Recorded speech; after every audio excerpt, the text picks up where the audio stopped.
intro, then fuck with Dre Day. Sticky fingers. Brown sugar. Illmatic. The Genesis. Whiteout. Back in the USSR. The Black Album. Interlude. And December 4th, Red. Oh, fuck you. You don't know it?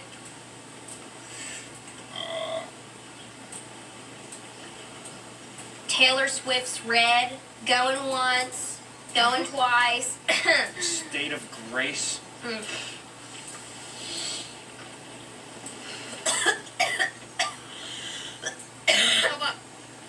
It feels like my tongue's asleep. Tongue is asleep. Oh. I was thinking, we should get some, like, big-ass speakers for outside on the porch there. Like, real festival-sized shit.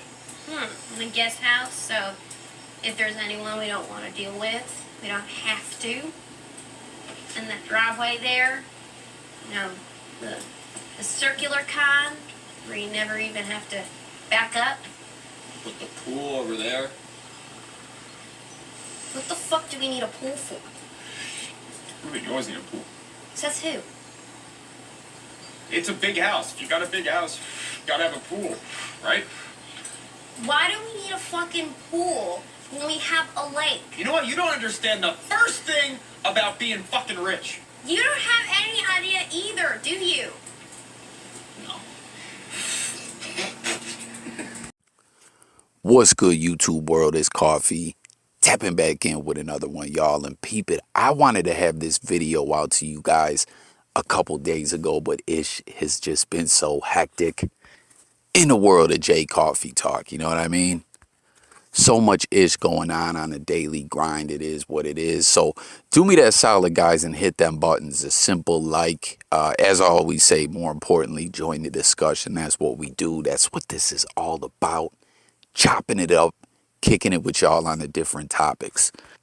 It's all about that coffee talk, real talk. But those likes, those subscriptions, any bit of support like that truly helps me in this battle with the algo, RITHMGODS's. You know what I'm saying? I don't know. They be hating on coffee. It is what it is. I ain't mad, but fuck all that, talking about all that. Let's get into what we're talking about here. The final chapter, the final episodes, the whole shebang, the ending of Ozark. Now, this video is not going to have any spoilers, and I ask, that everyone, who taps in as well, please stays spoiler free. But I've been very excited, to watch the show. I feel it's a outstanding show. There was a big gap in between season 3 and 4, but early on, when season 4 was on the way, like, it had already been put out there into the atmosphere that it was the final season. I was like, damn, they're ending in that 4. Which, aside from talking about the show, just something, I've spoke on numerous times. It just feels like Netflix kills off a lot of good shows, or shows end prematurely, like they get rushed or whatever. Real quick, just curious, did anyone watch the show Bloodline? I actually liked that show, but season 3 was not supposed to be, like, I believe it was supposed to be like 3, 4, and 5, and they crammed everything into the season 3 to end it. But at least it got a ending, as a lot of shows just get canceled and cease to exist. But comment with some of the good Netflix shows that you plucked with that got deaded off like that, or you were just unhappy with the ending. But when I heard that season 4 was, like I said, I was disappointed, but I could live with that. You know what I mean? They really did a great job telling the story with this show, in my opinion. But when the first half of the of season 4 dropped, and it ended on a cliffhanger, I was like, wait, what? I didn't know that they were releasing it in halves. Shout out to the bro Jimbo. I believe he was like, yeah, Coffee, they had put that out there. I somehow missed it. So when it happened, I was like, God damn. So here we are now with the final half. And you know what I'm saying? I was up bright and early tapping into this final chapter. In Man Oh Man. Again, guys, no spoilers, so don't worry. But the way they kicked this final season off, as we know, the first half of season 4 ended with Darlene and Wyatt getting bodied, which was just like, I couldn't quite believe it when it happened, you know what I mean? And then we have Ruth, who she's ready for that payback. And it's so crazy. Again, guys, I'm not really going anything past talking about episode 1. And even with that, I'm not really going to say all that went down or happened, you know, because I don't know. Like, comment, y'all. Have you already watched this or not as well? That's something I want to know. That's why I wanted to have this shit out 2 days ago. But Ruth is just, she needs that payback. She needs that get back. And it's so wild because there's a scene at one point in the episode where she's telling Marty Bird, you know, I used to love to hear you talk. You know, now I hate it or whatever. And it's just so wild. As we know, her and Wyatt have a really deep, close bond. She almost kind of was like, I don't want to say a mother figure, but try to kind of look out for him in that way, as we get a look back as to their youth when they grew up in this episode. And we see that, you know, we already know this family was dysfunctional and had their problems and issues. But now at this point, it's like everyone she knows or loved or cared about is all dead. They're all X'd out of there. All of them. It's crazy, except for her and that one dude, 3, who, when it comes to all this extracurricular criminal activity going on and all that ish, you know, that she's involved with the cartel and with Marty Bird and everything, you know, 3 is on the outside looking in. Like, real talk, think about it, man. I wonder what that dude does most of the time. You know what I'm saying? When Ruth's out, even previous to this, working or whatever, like, what does he do? You know, we even saw with Wyatt, when he was moved on and got with Darlene, he had the bro over for dinner or whatever. But for the most part, that dude was just left to sit at the old trailer compound, I guess we could call it, all by himself, you know, because everyone's dead. You know, there's a scene where she's going up on the roof where her and Wyatt used to kick it and chill, and it's empty. You know, it's like a ghost town. It's pretty crazy, man. Like, she truly lost everything. And getting to that, that's something that I want to talk about with this show that I actually like, is they keep it pretty real and pretty official. You know, that when it comes to the criminal lifestyle, getting money, cartels, and all this extra ish, like, there really isn't any really happy endings. You know, that's something we talk about on the channel all the time. Like, if you're out there living that illegal lifestyle, criminal lifestyle, the only really happy ending is to get your bread, you know, save up and get the fuck out to where you can start up something legitimate. Because if you stay in it for the long haul, it's all going to go bad. Jails, institutions, and death. Kind of like what they say in NA and AA. It's never a good ending. But I like that they keep it realistic like that, you know? I don't know. When it comes to TV shows and stuff like that, even with some of the greatest shows, it seems sometimes there's a thing or two that kind of is like not so realistic. But I feel like Ozark has kept it pretty official. Now, something else that was extra lit about this episode is that, as you heard in that clip that I played in the very beginning where her and Wyatt were sitting there on the roof getting their smoke on, you know, they were talking about different albums. Like, I heard them say, Jay-Z, the Black Album, the Beatles, the White Album, Nas, Illmatic. Hell, they was even talking about Taylor Swift. It seemed like they were trying to play some kind of game where they had to stump each other. Like, they would name the album and they had to name all the tracks or something. I'm not quite sure. Oh, the Chronic as well. They were speaking about that. But it was pretty dope that Nas is like the soundtrack for this episode. You know what I'm saying? While Ruth's on her journey to try to get her Operation Get Back and Payback, these cartel bastards, you know what I mean, for killing her family, Wyatt. We hear so much Nas bumping off Illmatic. You know, New York State of Mind was playing that Life's a Bitch and Then You Die. All that, like, so many bangers on there.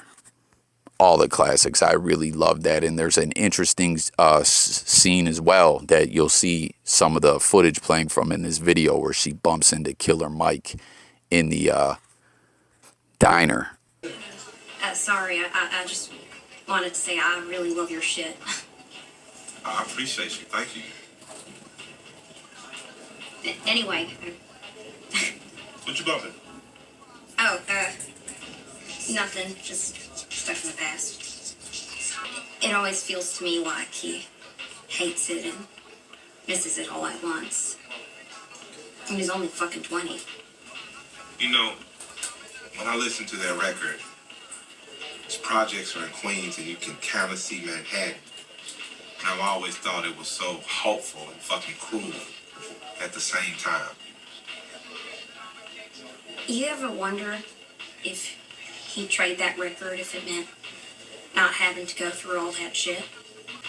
And if you gotta ask a question, you should take it easy on the coffee. All right, so you heard that her and, Killer Mike, she bumped into him and she's bumping that Nas, at a very pivotal moment in her life in this quest for revenge. And what do y'all think about that convo that they had there?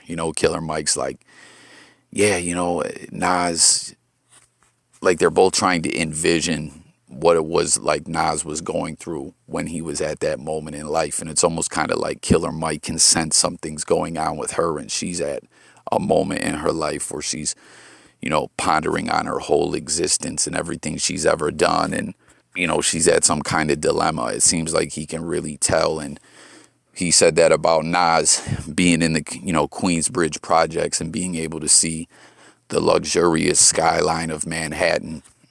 Like, comment and let me know what your take about that all was. To me, it just kind of felt like, she was thinking about her living in the trailer compound. And, when Marty Bird came along and they ended up seeing the bread that this guy had and, everything, she jumped into the game heavy. And here she is at this point in time, like I was talking about, where everything goes bad. Like, do you guys remember when the first part of season 4 dropped? Kind of the slogan or tagline they were going was "No one gets out clean," and that kind of goes to the same thing, or not kind of, it exactly goes to the same thing that I'm speaking about, where everything is ending really bad and really traumatic for everyone. But I thought that was an interesting little touch there, and it was kind of crazy to see Killer Mike show up. But speaking of how she jumped into the game with Marty Bird, it's like so odd with Marty and his wife, like we see Marty, he's so deep in it and he's been in it for so long and he got into it with good intentions into the game and everything, to bring in the money. Obviously, as we know, we talk about it all the time in this capitalistic society. There's a good line out of the movie The Departed, like, if you ain't got money, you're a douchebag. Make more money, it's why people, not even just with the straight up criminal lifestyle, just other things people do in life to get to the bag.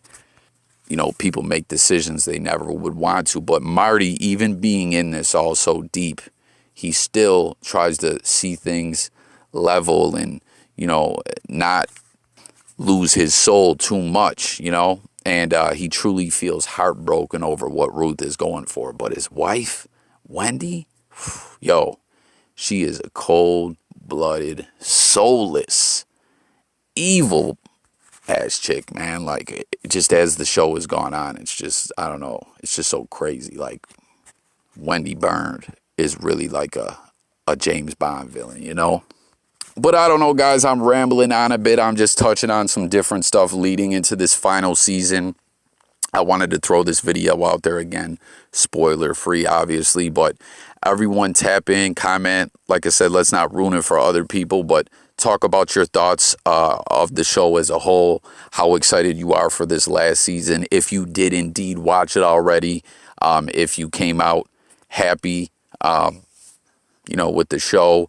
Where do you rate the show for those who are fans of crime dramas like this? You know what I'm saying? Like, where do you rate it with other shows like The Wire, Sons of Anarchy, Breaking Bad, Power, BMF, like all these shows? Let's talk about it all below in the comments. And one last thing, I guess I kind of touched on it, not really, but RIP Wyatt and Darlene. Darlene was a wild one too. It's kind of crazy thinking back to episode 1. There's a scene in this. I'm talking about thinking back to episode 1 from the get-go, like or season 1. I'm sorry, when she bodied the one dude from the cartel. There's a part in this current season where the one dude says, "Yo, she should have been blasted back then when she did that." It's kind of wild. Her character has made it so long. She was cold-blooded as fuck too, man. Even killed her old man, her husband. I don't know. She didn't like the way he sold out. They had been living in that area forever. So comment about that, guys, too. Does anyone, I'm just curious to know, live in a place like this, where you just live off in the sticks and stuff like that? Like, I'm truly curious to know what that lifestyle is like. And we're talking about things being real or not.